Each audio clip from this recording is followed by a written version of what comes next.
शपथ के दूसरे दिन भी दिल्ली की मुख्यमंत्री रेखा गुप्ता ने की कैबिनेट मीटिंग। पीडब्ल्यूडी और जल बोर्ड के अधिकारियों के साथ की मीटिंग, खराब सड़कों और पानी को लेकर चर्चा।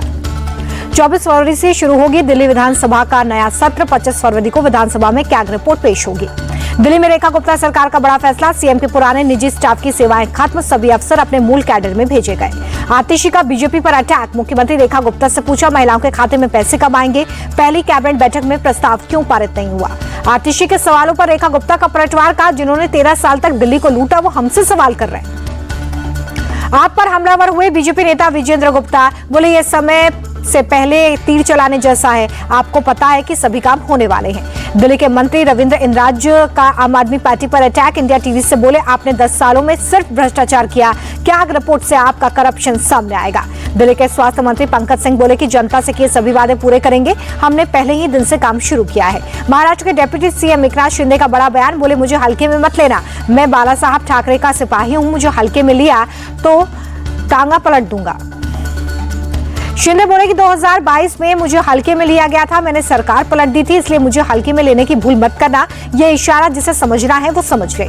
दिल्ली में एक मंच पर दिखे प्रधानमंत्री नरेंद्र मोदी और शरद पवार। 98वें अखिल भारतीय मराठी साहित्य सम्मेलन में दोनों नेताओं ने शिरकत की है।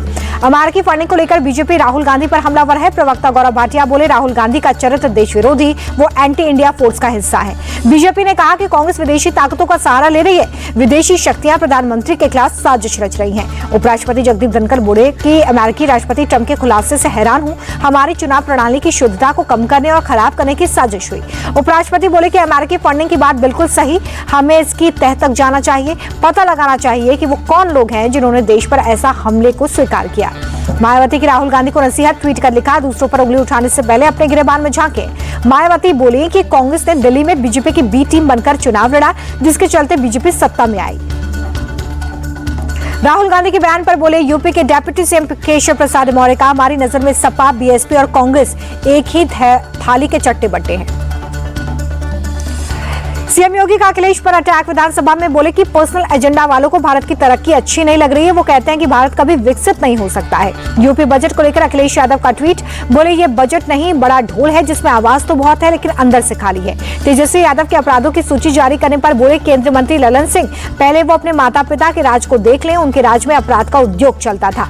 लालू यादव के बड़े बेटे तेज प्रताप यादव का बड़ा बयान, बोले मुख्यमंत्री बनने वाले तेजस्वी ललन सिंह का सपना चकनाचूर होने वाला है। एनडीए को लेकर तेजस्वी यादव बोले कि जमीनी स्तर पर एनडीए में तालमेल नहीं है, इन लोगों में बस सौदा होता है, जनता से इन्हें कोई लेना देना नहीं है। सनातन बोर्ड बनाने पर चल रही बहस के बीच बीजेपी नेता नितेश राणे का बयान, कहा मुस्लिमों के लिए जैसे वक्फ बोर्ड है वैसे हिंदुओं के लिए सनातन बोर्ड होना चाहिए।